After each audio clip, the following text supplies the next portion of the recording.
E aí, que bom que você está com a gente em mais um episódio BR Offices Conexão BR. Meus entrevistados de hoje, do meu lado esquerdo tem Rodrigo Janesini. Tudo bem, Rodrigo? Tudo ótimo, muito obrigado pelo convite. E aqui do meu lado direito, Eric Ferreira. Tudo bem, Eric? Tudo ótimo. Com você? Tudo em paz. Bora falar de empresas, de empreendedor, vamos falar de gestão de pessoas.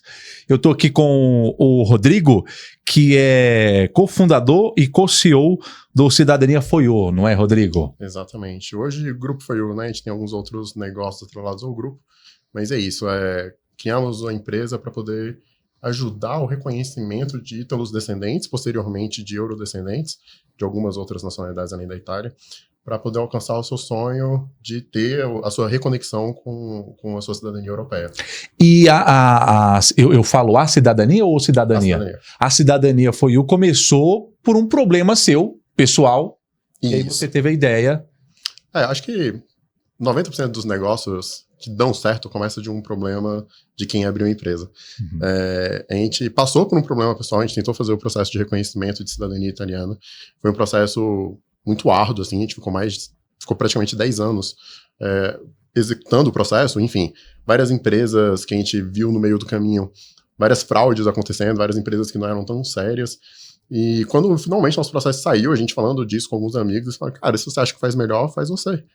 E a gente, caramba, acho que faz sentido. A gente consegue ajudar muitas pessoas a poder fazer essa reconexão. A gente consegue, somos no mundo de tecnologia, eu e meu irmão que fundamos a empresa, a gente consegue, via tecnologia, ajudar as pessoas a estarem mais perto dessa reconexão. E assim a gente decidiu fazer. Começamos com uma empresa pequena ali, eu e meu irmão, depois mais 3 funcionários, 4. Hoje somos mais de 400 colaboradores aqui em Brasília. Temos colaboradores fora de Brasília também. E hoje somos a maior assessoria de cidadania europeia das Américas. A gente vai falar mais do Cidadania Foiô durante o programa, mas não para só no Cidadania. Tem o restaurante, tem a R2 também. R2 é um top trend, né? Todo mundo aqui, todo brasiliense, todo mundo do Centro-Oeste, na verdade, já conhece. Hoje é a segunda ou terceira maior produtora de eventos do Brasil. E somos investidores lá dentro também, acreditamos no projeto lá atrás e hoje, enfim, é um projeto que está fazendo muito sucesso e com tema de Itália, né? E Eric Ferreira, esse mundo digital você entende um pouco, hein, Eric? Eu acho que eu entendo um pouco de tudo e muito de nada. Mas, enfim, eu sou Eric Ferreira, sou diretor de crescimento da CBAB+G, nós somos uma das maiores agências de design do Brasil. Basicamente, a gente desenha algumas coisas que estão na tua casa, né? Seja na tua geladeira, na tua despensa, no teu banheiro ou lá no teu carro. E vai além do desenho, porque tem a questão de toda a pesquisa e elaboração até chegar ao produto final, Eric. Perfeito. A gente trabalha hoje com pesquisa, inovação, branding e design. Então, a gente é muito mais um design focado em estratégia, modelagem de negócios, chegando até os produtos finais. E foi o que acabou me unindo aí, inclusive com o Rodrigo e com Cidadania. Então, já que você citou o Rodrigo, eu quero saber como que foi. Você disse que foi por um evento. Conta pra gente, como que surgiu essa amizade e se transformou em negócios? Se eu não me engano, a gente tinha sido convidado para um evento no FDS, que é um escritório de advocacia aqui de Brasília, bem legal. Foi o Luiz que tinha convidado a gente para o evento. Nesse dia, especificamente, eu ia falar nesse evento. Ia compartilhar no evento sobre práticas de trabalho remoto, né? A nossa agência, a gente tem mais ou menos 100 pessoas espalhadas pelo Brasil e a gente é a única grande agência do Brasil que trabalha 100% remoto. E eu fui meio que reconhecido como uma das pessoas que defende esse modelo de trabalho. Antes de pandemia. E as práticas desse modelo. Isso foi depois da pandemia já? Foi depois? Foi depois da pandemia. 2022 isso. Era onde a gente já estava com um trabalho remoto ainda muito em alta, né? Minha empresa continuou no trabalho remoto, mas as pessoas queriam saber mais como trabalhar melhor no remoto e não apenas sobreviver, que o que a gente fez na pandemia foi sobreviver. Nesse dia eu fui falar sobre esse tema e acabou que eu conectei com os meninos. Acho que a gente percebeu ali que a gente tinha um espírito de inovação, né? De fazer as coisas diferentes. Deu match ali de mentalidade. Já tinham me falado que a gente tinha que se conhecer. Eu já sabia o nome deles há alguns meses, mas nunca tinha topado com eles em nenhum evento. E nesse dia a gente se conectou e marcou de E aí no dia seguinte o Eric estava lá no escritório para mostrar como que ele fez lá na empresa dele, um processo de reconhecimento em camadas e tudo, que a gente achou bem legal, um modelo de gamificação. E aí ele foi no dia seguinte lá, explicou pra gente, já foi lá na sede da Cidadania For You, lá em Águas Claras, explicou pra gente como que foi, a gente achou massa, a gente, cara, tu topa tocar essa parada com a gente? E aí, a partir daí a gente já marcou um encontro semanal, toda segunda-feira, no período da tarde ali, a gente se encontra até hoje, né? Esse projeto já tem 3 anos até hoje, 2 anos e meio até hoje, a gente se encontra toda segunda-feira para tocar as pautas de gamificação e modelos de engajamento. E aí, ele falou num assunto que eu ia entrar agora, que vocês se uniram para fazer o projeto do Game for You. Foi. Nessa época, tinha um case de gamificação de produtividade. Várias empresas de RH e consultorias já tinham estudado esse case e algumas tentaram replicar ou contratar a gente para fazê-lo. Só que a gente tinha feito para dentro, que é aquela coisa que o Rodrigo falou, né? Muitas das dores que a gente resolve para fora, às vezes, a gente fez para dentro. E eu não tinha identificado nenhuma empresa que tinha as características que a gente precisava para conseguir fazer algo parecido até esse momento.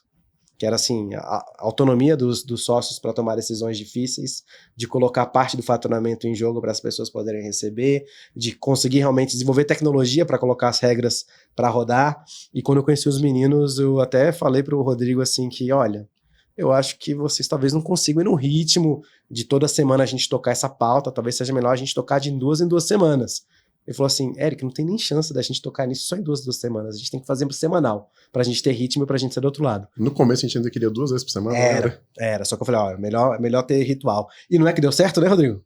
Pois é, e aí, enfim, fizemos um modelo, testamos dentro da própria Cidadania For You, conseguimos aumentar a produtividade em 20 vezes, que foi uma coisa muito legal, mas o nosso objetivo, na verdade, era melhorar o engajamento e deixar as pessoas mais felizes de estarem trabalhando com a gente. Ao longo desse processo de gamificação, a gente recebeu alguns prêmios do Great Place to Work, como das melhores empresas para se trabalhar. Além do selo Melhores Empresas para se Trabalhar, que várias empresas conseguem, a gente ranqueou entre as 50 melhores empresas para se trabalhar do Centro-Oeste, 2 vezes. E temos um ENPS, né, a nota, o score ali, interno de satisfação dos nossos clientes externos, nossos colaboradores, extremamente alto, baseado nesses modelos. E isso, depois que a gente entendeu que esse modelo que nasceu para um reconhecimento se tornou uma ferramenta de engajamento e um motor de aceleração para eficiência, a gente entendeu que, e começou a falar isso com outras pessoas, somos muito ativos na rede da Moai, por exemplo, em algumas outras redes, a gente começou a falar para as pessoas, a gente entendeu que quase todas as empresas, acho que todas as empresas que a gente conversou até hoje, passam por um problema similar. E daí nasceu o primeiro spin-off, que é uma bifurcação ali, né, uma filial da Cidadania For You, que é o Game For You, e o Eric cofundou aí junto com a gente, mais um sócio que é o César, que não está aqui hoje, que a gente começa a falar um pouco mais sobre gamificação para outras empresas. Então esse já foi um dos spin-offs que nasceram, já tem outros spin-offs que nasceram também, mas foi um dos spin-offs que nasceram ali da Cidadania For You, para poder melhorar técnicas de engajamento coletivos, enterprise.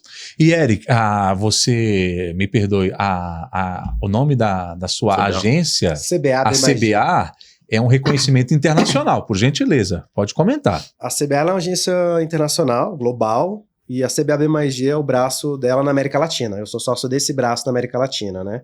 A gente atende grandes marcas, então Heineken, Nestlé, Colgate, Kimberly-Clark, Petrobras, Braskem, Copa Energia, dá para ficar um dia aqui falando Nestlé, sobre... que é aqui da casa, do BR Offices. Que é aqui da casa, inclusive, são super parceiros, adoro Nestlé. E sempre numa pegada de design focado em trazer resultado para negócio, né? Acho que foi isso que deu muito match quando eu conheci os meninos, que é esse uso do design como ferramenta estratégica para transformar e trazer resultado. Então acaba que a nossa pegada é muito essa. E, cara, é um prazer poder, na verdade, falar sobre como que o design transforma negócio, né? Hoje as maiores marcas do mundo, elas têm design no seu DNA. E às vezes a gente não entende que o design do DNA não é o design que veio do desenho, é o design que veio da estratégia. Então por que a Apple tem o lugar que ela tem hoje? É porque Johnny Ive lá atrás, junto com o Steve Jobs, desenhou o DNA da Apple para pensar design desde o parafuso até a interface, né?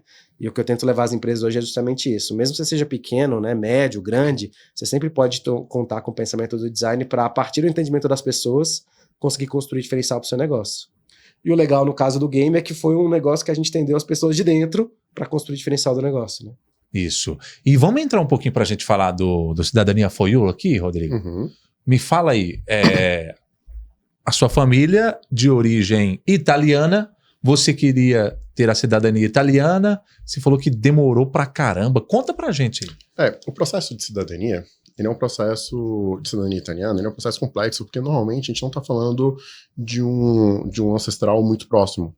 Então, no meu caso, por exemplo, era meu trisavô. Então, a gente está falando de um ancestral um pouco mais distante. Esse processo, até encontrar toda a documentação, até conseguir reunir esses documentos, poder corrigir caso tenha algum erro, porque, enfim, aqui no Brasil, antigamente era muito comum as pessoas fazerem autodeclaração para casamento, enfim, algumas outras coisas. Então, tem vários processos que você precisa fazer para encontrar o documento certo. E, enfim, você encontra vários documentos errados, né? Então, até você encontrar o documento certo, corrigir, entrar na fila do consulado, da embaixada, enfim, ou entrar judicialmente, tudo isso ele carrega um tempo. Tem golpe nesse meio do caminho aí? Cara, é o mercado dos sonhos, né? E o mercado dos sonhos, infelizmente, é famoso pelos golpes. Então, quando a gente estava nesse processo, inclusive, principalmente de pesquisa ali, de conseguir documentação, era muito comum a gente encontrar empresas onde a gente ia procurar depois, o pessoal falando que a empresa sumiu, ninguém responde, enfim, caiu vários golpes. Então, a primeira questão da cidadania for you foi a gente mostrar que a gente era uma empresa séria. Então, que a gente realmente tem colaboradores, a gente tem CNPJ ativo, a gente é Great Place to Work, enfim, a gente tem uma sede robusta, as pessoas podem vir conhecer a nossa sede em Brasília. Por gentileza, deixa aí o endereço. Exatamente, querido, no Águas Claras Shopping, no 3º e 4º andar, temos 2.000 metros quadrados ali de sala, mais de 400 colaboradores. Tem a página no Instagram, gigante a página. Página no Instagram, Cidadania for you, 4U, Isso.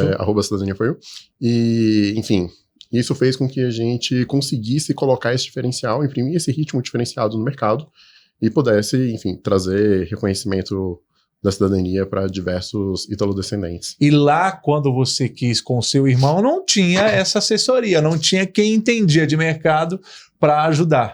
Não tinha. Uma questão é que eu e meu irmão somos de tecnologia. Então a gente montou uma empresa de tecnologia. Na prática, a gente usa tecnologia para muita coisa. E quando a gente procurava várias empresas, elas falavam que era impossível você colocar a tecnologia porque era um processo burocrático. E a gente, poxa, como que é impossível colocar tecnologia em processo burocrático? Só ninguém fez ainda. Mas não é impossível, nada é impossível, né? E aí a gente começou a desenhar como que seria tecnologia aplicada a um modelo de execução de processos de cidadanias. Começou com a cidadania italiana e foi para outras posteriormente.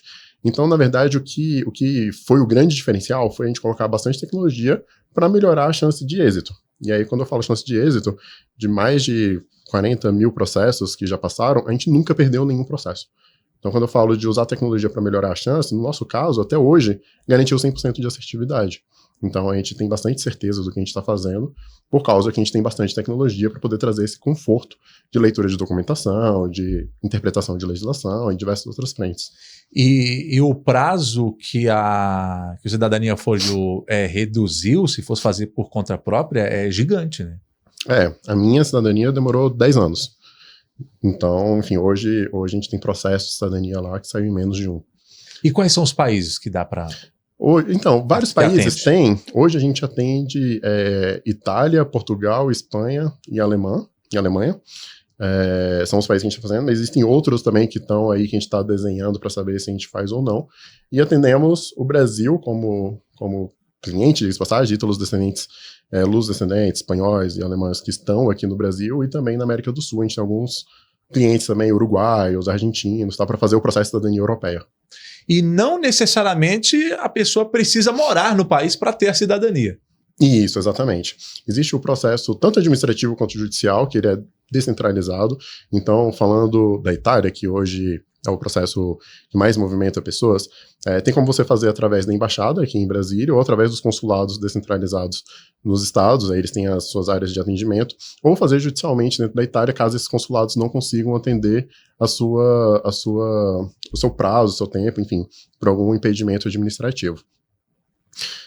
Então, tem como você fazer esse processo daqui do Brasil, tem como você fazer esse processo na Itália, e hoje o que a gente oferece para os clientes é que todas as etapas que você precisa fazer, você não precisa sair de casa. Então, a gente consegue fazer todas as etapas com o cliente estando em casa, aguardando com que a gente arrume e faça todo o processo de cidadania.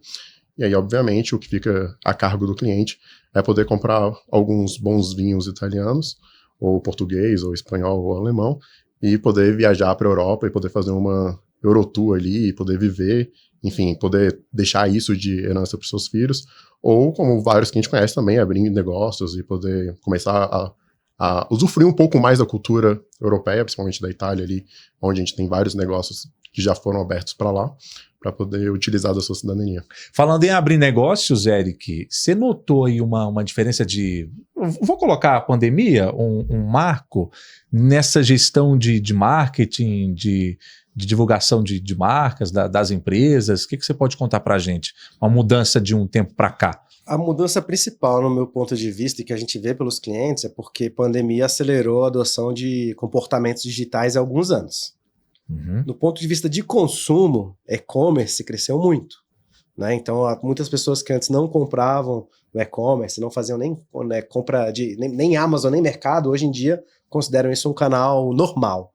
Aonde a gente não andou para frente foi no comportamento em relação ao trabalho, né? Que a gente começou, por exemplo, a ir por remoto e depois a gente tem um ecossistema agora que a maioria das empresas estão voltando ao trabalho híbrido ou presencial. Mas já te interrompendo, você é contra ou a favor? Eu não sou contra nada, eu sou a favor do que é estratégico. Uhum. Porém, hoje eu acredito que muitas das empresas que teriam no trabalho remoto a oportunidade de dar mais qualidade de vida para o seu colaborador, mais tempo com a família para aqueles que poderiam ter, deixam de dar isso porque precisam ter uma mecânica de comando e controle. Então acredito que muitas empresas estão perdendo talento, estão perdendo a possibilidade de ter mão de obra que não é só da sua região, porque não conseguem lidar com isso. Isso tem a ver também com o efeito rebote, de que a gente começou a trabalhar remotamente por causa de uma necessidade de sobrevivência, não porque a gente aprendeu a trabalhar remotamente. Então acho que o comportamento de consumo evoluiu, mas o comportamento do trabalho ele não consolidou. Mas você vê então que essa diferença e essa mudança do trabalho, você acha que interfere na entrega? Com certeza, interfere na entrega. Imagina o seguinte, vamos lá, eu sou uma empresa de design, basicamente, né? E eu atendo toda a América Latina. Então, meu concorrente, sei lá, ele é carioca. O trabalho lá é híbrido. Na prática, o trabalho híbrido precisa que você more na cidade da tua empresa, beleza? Então, eu posso ter uma empresa de design igual a minha, que tem o mesmo número de colaboradores, tem colaboradores, todos baseados no Rio de Janeiro. Ok? Agora, você imagina a minha empresa com 100 colaboradores, com colaboradores espalhados pelo Brasil e pela América Latina. Se minha proposta é atender um continente. Nível nacional? Não apenas nacionalmente, um continente. Eu tenho que ter sensibilidade cultural, eu tenho que ter várias referências diferentes, eu tenho que ter pessoas que têm visões complementares. Você acha que uma empresa que trabalha de forma distribuída vai ter mais visões do que uma empresa que trabalha apenas com pessoas da sua cidade? Não dá para... Provavelmente... Entendeu? Em relação à competitividade, não preciso ficar só contratando quem está no local, posso contratar quem está fora do local. Eu contratei um dia desse uma pessoa do interior, que um dos problemas da pessoa é que ela não podia ir pro centro porque tinha que cuidar dos pais, que são velhinhos. Então, cara, pessoa fantástica. Não teria a chance de trabalhar num lugar como o nosso se a gente não tivesse essa porta. Não quer dizer que todo o trabalho pode ser feito assim, tá? E nem toda a cultura empresarial se adapta a isso. Mas eu entendo que voltar sem pensar estrategicamente, enquanto design do negócio, é uma desvantagem. E uma grande empresa trazendo para a rede social? A gente já recebeu alguns convidados aqui e a gente fala exatamente de hoje as empresas terem uma rede social vendável, forte, que ajuda nesse marketing. O que você pode dizer para a gente das redes sociais hoje nas empresas? Cara, hoje social ele tem uma força muito grande, porém depende se é canal ou não para a empresa. Para a empresa B2B, pode ser que social seja uma parte da jornada... Que seria uma empresa B2B? B2B, boa. Empresa B2B, business to business, empresas que vendem para empresas. Para a empresa que vende para a empresa, pode ser que social seja parte da jornada da compra, onde depois de te conhecer, o teu cliente quer saber o que tua empresa está falando nas redes, para saber se você existe há muito tempo, como se posiciona, o que vende. Mas a jornada de compra dele não nasce pelo social, beleza? Agora, se a gente vai para a empresa B2C, que é a empresa que vende direto para o consumidor, social começa a ser um mega canal. Aí você pode ver cidadania foi os caras sabem fazer o growth, que chama, né? Crescimento através das redes sociais para alcançar pessoas que têm o perfil do target deles, que é o público-alvo, para que eles possam conhecer a cidadania antes de conhecer o outro, que demora mais. Ali a rede social tem que ser muito forte, ali é o canal direto. É o canal principal, né? Acho que o Rodrigo vai conseguir falar mais, mas depende muito do negócio. Agora, assim, Eric, dá para ter negócio em rede social? Dá. Dá. Qual que é o seu negócio? Depende do negócio, porque rede é canal. Agora você tem o poder de alcançar mais pessoas e escalar usando rede, que é maior do que o nosso contato 1 para 1, por exemplo. Isso, exatamente. E me fala da rede social, quanto fez diferença no Cidadania For You, Rodrigo? Hoje tem como você fazer um negócio sem rede social, mas não tem como você fazer um negócio sem canal. Sem canal você tá passível de morrer, né? Canal que eu falo sem conseguir ter cliente de alguma forma. Hoje as redes sociais, elas possibilitam que os clientes não só encontrem a gente, como eles consigam entender um pouco mais sobre como é a dinâmica do processo de cidadania, de dupla cidadania. Então, se a gente não tivesse redes sociais, hoje, provavelmente a gente estaria numa região aqui, atendendo basicamente Brasília, enfim, em torno de Brasília, enquanto a gente tem muitos clientes, por exemplo, de São Paulo, a gente obrigatoriamente teria que estar em São Paulo para poder fazer isso. E hoje a gente não precisa disso, hoje a gente consegue atender o Brasil inteiro, boa parte da América Latina, estando com a empresa aqui em Brasília, sediada em Brasília e com 90% dos nossos colaboradores aqui, por causa das redes sociais. Então a gente consegue estar presente em todo o território ali, todo o território da América do Sul praticamente, em relação à visualização dos nossos clientes. Então a gente está junto deles. E quando eu acessei, antes de começar aqui o episódio, eu acessei o Instagram, amigos meus em comum, pessoas de São Paulo, interior de São Paulo, que já segue a página. Uhum. Então chega clientes ali, claro, Chegam pela muitos curiosidade, através das redes sociais. Instagram. Exatamente. Rede social. Chegam muitos clientes através de rede social. Falando de rede social, Eric, vamos entrar um pouquinho na questão IA? Nossa, vamos! Vamos lá. O que você tem visto aí, essa evolução? Eu coloco que 2025 a IA ela teve uma evolução assim astronômica, né? Tudo de design, de vídeo. O que você tá para a gente entrar nesse campo de IA? Olha, falando de rede social, falando de empresa, de design, de marketing. Falando de IA. IA no marketing, no design, tem revolucionado diversos negócios. Já existe uma pressão grande dos clientes para que as coisas sejam entregues mais rápidas e mais baratas. Estou falando isso desde as grandes marcas às pequenas marcas. E quem trabalha no segmento que não usa IA não vai existir. Isso para qualquer segmento. Uhum. Acho que dá para a gente abordar isso de diferentes aspectos. Primeiro, no aspecto humano. Gente, usar IA não é opção. Todos nós vamos usar IA em maior ou menor grau. E quanto mais letrados nós formos nessa tecnologia, mais a gente vai ter diferencial competitivo enquanto ser humano, beleza? Vai sair na frente. Vai sair na frente. Enquanto empresa, a mesma coisa. Não há opção. Falando das novidades do mundo da IA no marketing, esse mês passado agora a Coca-Cola revelou a primeira IA que ela fez para ajudar o time a garantir consistência de marca em escala global. Ela fez uma IA com Adobe, onde a IA não substitui o humano, mas enquanto você está fazendo os teus layouts, os teus desenhos, ela em tempo real vai te dando feedback para te falar, a cor tá certa, a fonte tá certa, a grid tá certo, distância tipográfica tá certo, como que você desdobra isso em 300 milhões de formatos diferentes.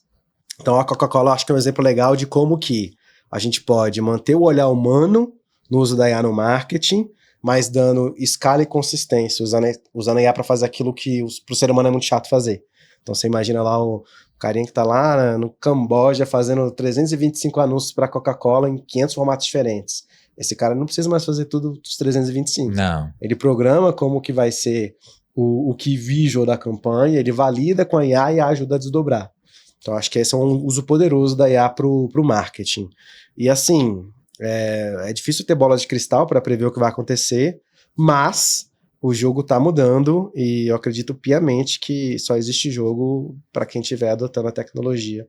Não apenas para usar prompt no GPT, mas começando a desenvolver também workflows e soluções próprias, que é uma das coisas que a gente está investindo hoje e que os meninos também estão investindo bastante. Vamos entrar. Vamos falar de IA com você também, Rodrigo. Bora. Conta aí. Experiência na prática. A gente usa IA desde antes de IA virar moda, né? Antes de ter ChatGPT. Antes de ter ChatGPT, a gente já utilizava várias estruturas de inteligência artificial, por camadas de decisão, por árvore de decisão, por algumas outras formas que a gente fazia. E a gente, há algum tempo, a gente escuta que a gente está vivendo uma era de mudanças. Mas, na verdade, a gente está vivendo uma mudança de era. Hoje, a era de uso de tecnologia é uma era nova. Assim como a gente passou pela Revolução Industrial e tudo aquilo, foi completamente uma mudança. Antes, uma pessoa precisava de 30 pessoas para cortar tudo em um canavial. Hoje um tratorista consegue fazer isso. Posteriormente um tratorista conseguia fazer isso. A questão da IA na tecnologia é a mesma coisa. Antes você precisava de 20 programadores para desenvolver alguma coisa. Hoje um programador, com o uso de uma tecnologia de inteligência artificial, consegue desenvolver praticamente o mesmo produto. Significa que eu não preciso de 19 pessoas? Pelo contrário, eu preciso de pessoas muito qualificadas para poder usar isso, para poder entregar muito mais resultado para a empresa. Então, antes a empresa conseguia desenvolver 10 produtos, hoje ela consegue desenvolver 100 produtos. Então ela pode, muitas das vezes, manter a mesma quantidade de colaboradores com a utilização de inteligências artificiais que consigam auxiliar na sua demanda do dia a dia para poder potencializar a sua entrega de resultado. Então hoje a gente fala que a gente tem vários ciborgues, né? A gente tem várias pessoas que utilizam o IA para poder entregar resultado melhor, e não a IA substituindo pessoas. E o IA já está no Cidadania, está no game? Tá em todas as frentes que a gente participa, desde sempre. Na Cidadania, a gente já utilizava a inteligência artificial para ajudar na interpretação de documentos, para entender se faz sentido ou não a solução, para ajudar a gente a desenhar a solução para cada família, de como que a gente consegue resolver a documentação e tudo mais. Mas a gente utiliza isso em diversos outros canais, então na própria gamificação também a gente consegue estruturar. Hoje a gente já tem parte estruturada de inteligência artificial, onde quando a pessoa termina determinadas reuniões, determinadas coisas, ela recebe já uma avaliação do que ela poderia ter feito de diferente nesse atendimento e tudo analisado por inteligência artificial. E Eric, você citou aqui Coca-Cola, uma marca mundial. O que dá para dizer, vamos focar no Centro-Oeste aqui, uma empresa que já tem um tempo de mercado, mas ela quer se inserir nesse mercado da IA. O que a sua agência pode ajudar nesse sentido de AI? Já pode contactar para entrar de vez nesse mundo? Hoje, teve uma pesquisa que saiu mês passado que estabelecia 3 modos de uso de IA pelas empresas, né? Um modo era generalista e fora do core business. O que isso significa, pessoal? Core business é aquilo que você faz, né? Então, se você tem uma padaria, teu core business é fazer pão. Sim. O que não é o core business? É tudo aquilo que não seja fazer pão, pagar conta, comprar insumo, enfim. Então tem empresas que usam IA fora do core business de forma transversal para melhorar todos os processos. O que isso significa? Você deixa a tua empresa mais eficiente, mas você não está usando IA para entregar teu produto final, beleza? Então quando a gente pensa Cidadania For You, por exemplo, Cidadania For You é um caso atípico, porque ela usa IA para entregar produto final e ela usa IA para melhorar todos os bastidores daquilo que não é produto final, beleza? Certo. Dependendo de qual for o seu tipo de empresa, se você está gastando muito recurso com aquilo que não é tua atividade fim, talvez IA te ajude a economizar e fazer melhor aquilo que não é tua atividade fim, para você focar mais na atividade fim, se IA não for o que vai deixar ela mais empoderada, digamos assim, beleza? Agora vamos para uma empresa de software. A empresa de software, ela já está na tecnologia, concorda? Certo. Só que se ela está operando uma empresa de tecnologia que não tem na oferta dela integração com IA, ela está deixando de colocar no core dela um diferencial que daqui a pouco vai virar commodity. Qualquer solução vai ter IA. O que não tiver IA vai ficar para trás. Beleza? Mas você já pegou algumas empresas assim, mais a parte de gestão, que tem uma cabeça mais antiga, que é meio fechado por esse quesito? Tem empresas de todos os tipos. Na verdade, hoje o que acontece? Eu acredito que as empresas do middle market desculpa, pessoal, às vezes eu falo inglês porque... É muito internacional esse termo, né? Os termos normalmente são em inglês. Não, e eu lido com corporação, com pequeno empreendedor, com startup, então às vezes a gente fala inglês. Mas quando a gente pensa, vamos fazer o seguinte, quando a gente pensa em empresas pequenas e médias, eu acredito que empresas pequenas e médias têm uma oportunidade interessante para o uso de IA, comparado às empresas maiores, apesar de ter menos recurso financeiro, que tem a ver com... Eu vou falar de uma maneira aberta aqui enquanto empreendedor, né? Ela tem uma questão de compliance menos problemática, menos travada. Nas grandes empresas, no geral, quando você vai trabalhar com elas, a ordem de tecnologia e segurança da informação é que não se usa nada até que tenha plena certeza de que aquilo está seguro, que os dados são protegidos e que passa pelo compliance, porque o risco para elas é muito grande. Nesse processo, elas podem ficar mais lentas do que novas empresas que estão adotando tecnologias mais rapidamente, porque não tem essas travas regulatórias tão fortes. Então, o que eu quero dizer com isso? Se você é pequeno ou médio, comece a experimentar agora que você tem talvez menos amarras, que você tem uma chance a mais contra outros grandes players, porque eles têm amarras maiores do que você provavelmente tem. Você citou Coca-Cola aqui. de exemplo. Coca-Cola, por exemplo, para fazer o que fez, foi se unir com a Adobe, que é a maior companhia de gráficos do mundo, para conseguir, dentro de um compliance, criar uma coisa própria para resolver um problema muito específico, né? Outras empresas não teriam nem o budget, nem a coragem de fazer o que a Coca-Cola fez. Mas empresas menores podem ter experimentos que empresas maiores não teriam em diversas áreas do negócio, porque elas geralmente vão ter o menor risco no negócio do que essas grandes empresas. Já as grandes empresas, qual é o desafio delas? Todas elas estão tentando investir em A, mas todas elas também estão travadas por causa de compliance e segurança. Então, o time de segurança, o time de informação e dados, o time de tecnologia tem que estar muito afim de inovar, enquanto protege ao mesmo tempo as premissas de LGPD e de gestão de dados sensíveis. Mas é um risco isso? É um risco gigante para eles. A maioria não, todas elas travam o risco e só deixa avançar um passo depois que você passa da barreira de que o dado está seguro, não existe desafio de vazamento de informação, e a partir daí eles começam a fazer os testes. As empresas médias, no geral, elas não têm esse time ou essa capacidade. O que gera um risco em relação à gestão da informação, beleza? Mas gera uma oportunidade. Porque como você aceita um risco maior, você pode fazer algo que outros players não estão fazendo também. Não estão fazendo ainda. Entendeu? Você tem, entre aspas, uma oportunidade de teste. Exatamente. Você tem um campo de teste um pouco... Você aceita um risco um pouco maior. O que te dá uma vantagem competitiva se você usá-la a seu favor. Você entrou num assunto que eu tenho curiosidade pessoal mesmo. Tem algo que regula os dados quando eu entro nesse campo de IA? No final das contas, o que vai regular vai ser a LGPD. Mas, qual que é o desafio? A Lei Geral de Proteção de Dados, para quem está ouvindo. Lei Geral de Proteção de Dados, ou as leis específicas de cada país. No nosso caso, por exemplo, a gente tem a LGPD, que são as leis brasileiras, e a gente tem a LGPDE também, que são as leis europeias. A gente tem que estar compliance com as duas legislações. Com as duas. Então a gente pode utilizar a inteligência artificial, a gente pode usar diversos dados, desde que a gente tenha como garantir todas as premissas para todas as informações para manipulação de dados internacionais. Eles não usam IAs chinesas, por exemplo. Porque elas claramente têm lá no termo de uso delas que tudo que você coloca pode ser usado para treinamento. Então, uma coisa muito importante quando você vai implementar IA nas suas operações é entender se tudo não está dando dado de graça e sensível, e sigiloso, e confidencial para quem não pode ter. Você tocou num assunto que eu estava vendo esses dias na rede social, eu toco bateria, sou músico, e o pessoal estava colocando a IA na questão de produção musical.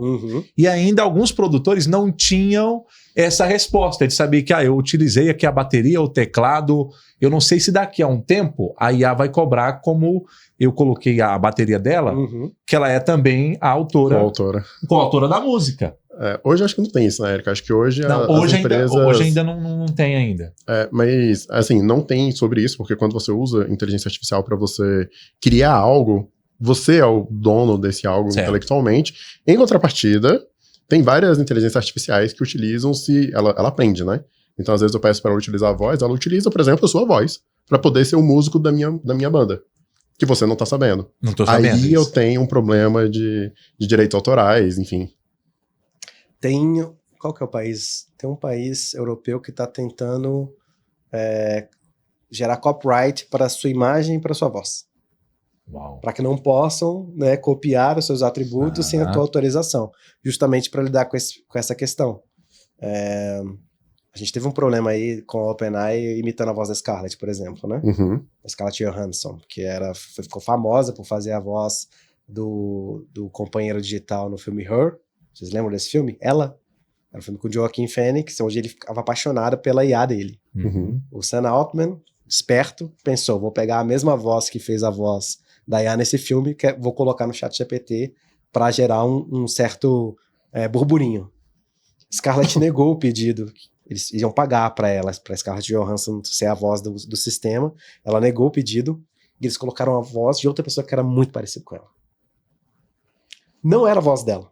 Mas como todo mundo sabia que eles queriam a voz dela e que eles tinham feito uma oferta e que ela entrou contra eles, processando eles, isso deu um mega burburinho. Então essa questão até onde que o que a IA faz é de sua autoria, vai depender muito se ela está violando o direito de outros. E o que é direito de outros ainda está sendo muito discutido. Nos Estados Unidos, eles estão tentando forçar a barra em relação à questão dos direitos autorais, porque, no geral, eles são dono das big techs. Então, quando a gente fala assim, os Estados Unidos está super afim de liberar o uso do bem comum, então o dado protegido, ele na verdade ele vai poder ser treinado, a IA vai poder treinar nele, isso na verdade tem a ver com interesse econômico. Mas hoje, o que está sendo, pelo menos no marketing, o que estão fazendo? Qual a intenção da criação para você proteger aquilo que a IA criou ou não? Se teve uma intenção de criação humana e você tem esse processo documentado, você pode alegar que aquilo é a autoria de um humano. Agora, se você só deu um prompt aleatório e não teve um processo de intencionalidade, fica mais difícil de proteger. E aí entra no que você falou, entender realmente esse mundo aqui na hora de entrar, né? A empresa entender qual o ramo que ela quer a utilização da IA ali no processo. Onde estão as oportunidades. As oportunidades de crescimento. As oportunidades. Seja no teu produto, que pode mudar, ou seja no teu processo de construir e fazer a tua entrega. E, Rodrigo, vamos caminhando para o final do papo aqui. Para quem tem interesse em fazer uma cidadania europeia, porque é óbvio que isso está presente no nosso dia a dia, né? Fulano mudou para a Itália, para a Alemanha, para Portugal, vez ou outra aparece lá, compre uma casa aqui na Itália, em Portugal. E nunca teve de €1, né? Que ficou isso, exatamente. E como que eu faço, no caso, quem está assistindo a gente, para ter um papo com vocês, para realmente conhecer? Boa. Hoje, através das redes sociais, as pessoas já conseguem mandar mensagem ali, a gente já consegue entrar em contato. A gente tem também no nosso site, cidadaniaforyou.com.br, também tem como encontrar a lógica de se você é ou não é realmente, se você tem ou não tem o direito. A gente tem o chatbot também, via WhatsApp, então a pessoa consegue fazer um orçamento em tempo real, tirar suas principais dúvidas ali com o chatbot, sem falar com o humano, então 24/7, né?